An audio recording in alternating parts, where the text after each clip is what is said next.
गणेश जी महाराज की जय। करवा चौथ करक चतुर्थी भी कहा जाता है। कार्तिक मास के कृष्ण पक्ष की चौथ को यह व्रत रखा जाता है। सौभाग्यवती स्त्रियां, सौभाग्यशाली के लिए पतिव्रता स्त्रियां अपने पति की दीर्घ आयु के लिए यह व्रत करती हैं। करवा चौथ का व्रत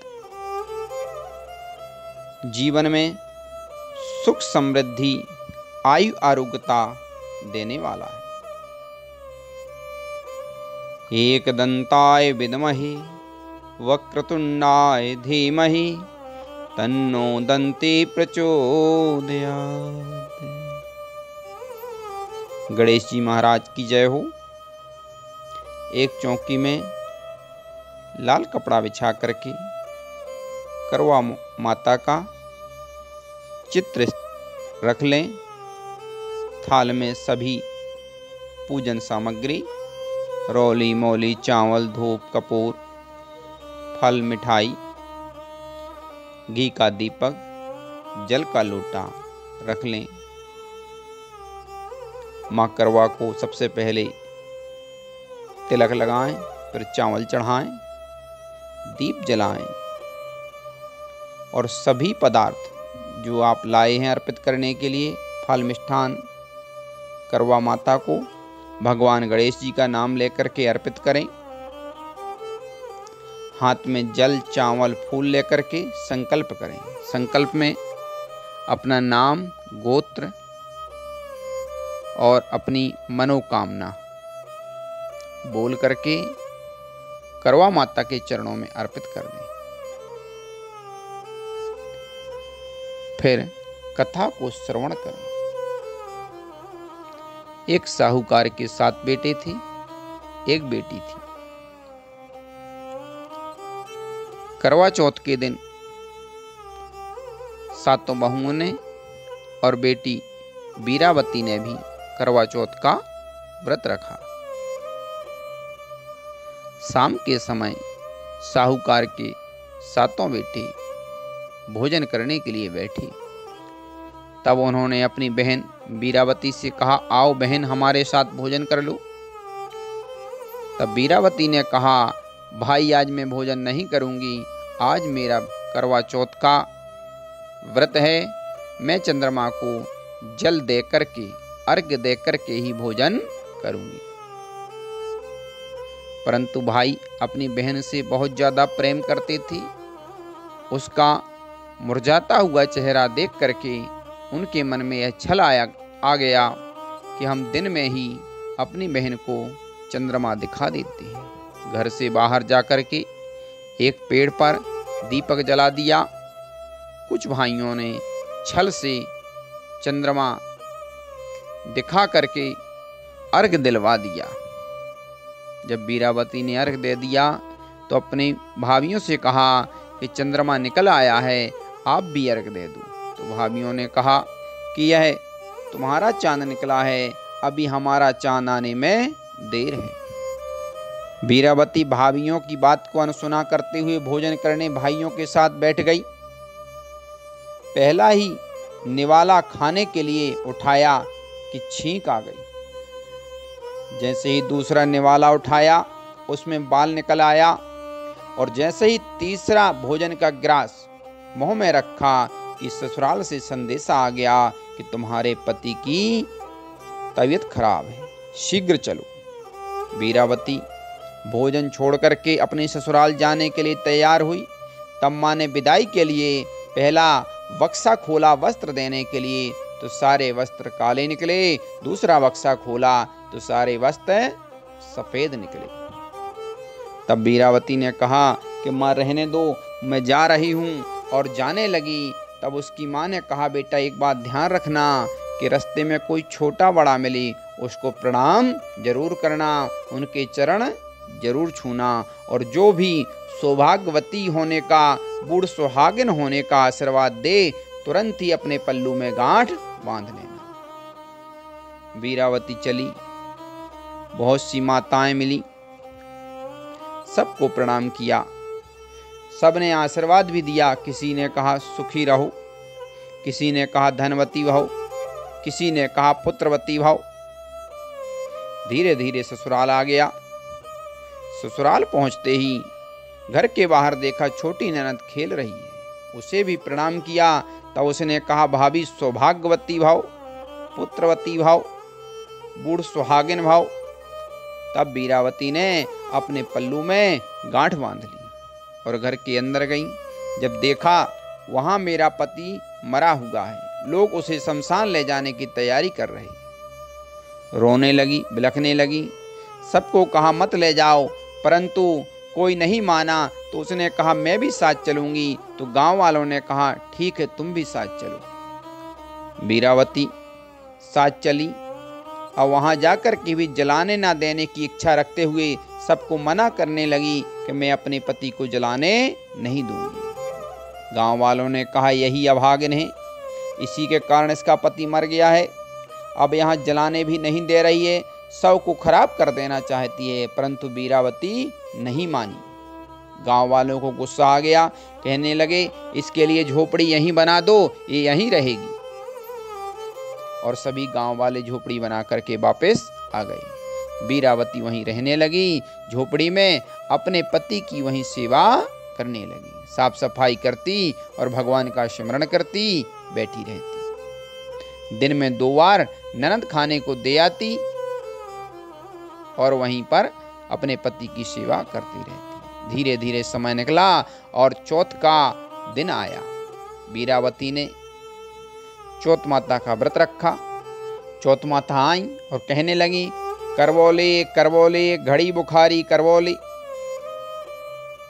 ऐसा सुनते ही वीरावती ने करवा माता के पैर पकड़ लिए और कहा हे माता, मेरे पति को जीवन दान दे दो, मेरे पति को पुनः जीवन दे दो। करवा माता बोली मुझसे बड़ी करवा आएगी, मुझसे बड़ी चतुर्थी माता आएगी। उनका व्रत करना और उनसे अपने पति की दीर्घायु के लिए कामना करना, वह जरूर तुम्हारे पति को जीवित कर देंगे।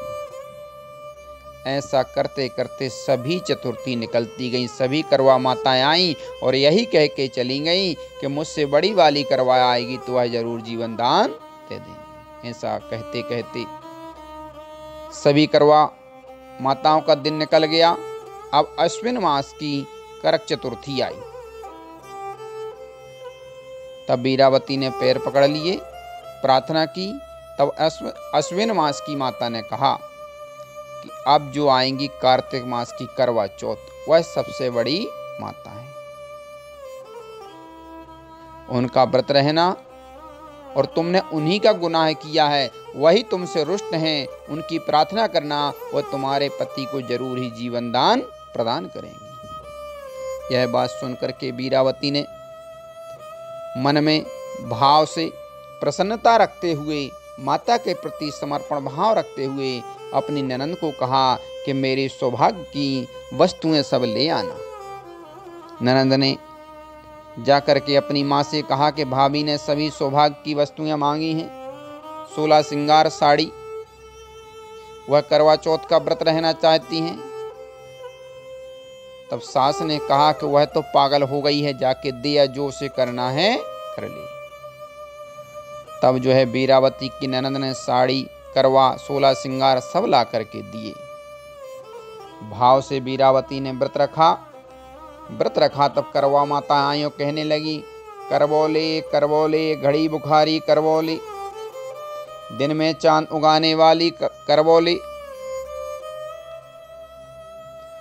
तब जो है वीरावती ने पैर पकड़ लिए, बोली माता मुझसे बड़ी गलती हो गई, भूल हो गई, मैंने बड़ा गुनाह किया है, जिस कारण से मेरी पति की यह दशा हुई है। अब मैं आपके चरणों में हूँ, आपसे प्रार्थना करती हूँ मुझे माफ कर दें, मेरे पति को पुनः जीवन दान दे दें। तब करवा माता कहती है तू तो 7 भाइयों की इकलौती बहन है, तू तो बड़ी भूखी है, तुझे सुहाग से क्या काम। तब वीरावती कहती है हे माता, मैं अभागिन थी जो मैंने गलती से आपका व्रत तोड़ दिया था। अब मेरी प्रार्थना स्वीकार करें, आप तो करुणामयी, दयामयी, कृपामयी, अमृतमयी माँ हैं। कहते हैं बिगड़े कार्य को संवारने वाली आप हैं। मैंने बुद्धि भ्रांत होने के कारण आपकी पूजन में जो गलती कर दी हैं उसे क्षमा करें। विभिन्न प्रकार से प्रार्थना की। तब करवा माता प्रसन्न हो गई और कहने लगी कि ला मुझे 16 श्रृंगार एक एक करके मेरे को अर्पण कर। धीरे धीरे वीरावती ने प्रेम से भाव से करवा माता के चरणों में 16 श्रृंगार अर्पण किया। तब करवा माता प्रसन्न हो गई। उन्होंने अपनी आंखों से थोड़ा सा काजल निकाला, हाथों से मेहंदी ली और माथे से सिंदूर लिया और अपनी कनकी अंगुली से अमृतमय छींटे वीरावती के पति को दिए। वह तुरंत ही खड़ा हो गया और करवा माता ने जाते जाते उसकी झोपड़ी में भी लात मार गई, जिससे झोपड़ी गिर गई और वह एक महल बन गया। जब सुबह दूसरे दिन वीरावती की ननद खाना लेकर के आई तो देखा उनका भाई जीवित हो गया है और झोपड़ी भी महल बन गई है। जाकर के अपनी माँ को बताया। पहले तो माँ ने विश्वास नहीं किया। आकर के गाजे बाजे के साथ आकर के देखा कि उनके बेटा जीवित हो गया है, तो घर ले गई।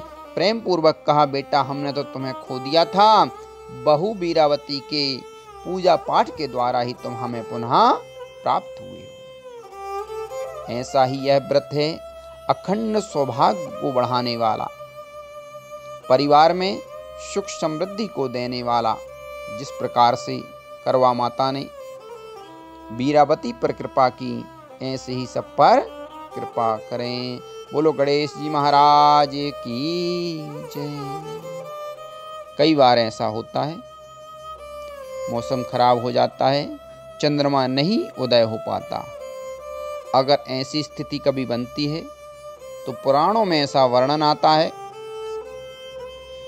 कि शिव जी का कोई चित्र या मूर्ति हो जिसमें उनके जटाओं पे चंद्रमा स्थापित हो। ऐसे चित्र या मूर्ति को सामने रख करके भगवान भोलेनाथ का ध्यान करते हुए वामांग में गिरिजा विराजे शीश सुर सरिधार है, सुर पर उरग विष कंठ में शशिवाल शोभाकार है। जो भस्मों से भरांग है सर्वश्रेष्ठ सर्वाधार है, सर्वकार संपन्न करे करुणा करे करतार है। ऐसा भगवान भोलेनाथ का प्रेम पूर्वक ध्यान करते हुए उनके जटाओं में विराजमान चंद्रमा को देखते हुए ओम श्राम श्रीम श्रोम सा चंद्रमसे नमः इस मंत्र का जाप करते हुए चंद्रमा को अर्घ दें। ऐसा करके भी व्रत को तोड़ा जा सकता है। अगर कभी चंद्रमा ना निकले तभी यह उपाय करें।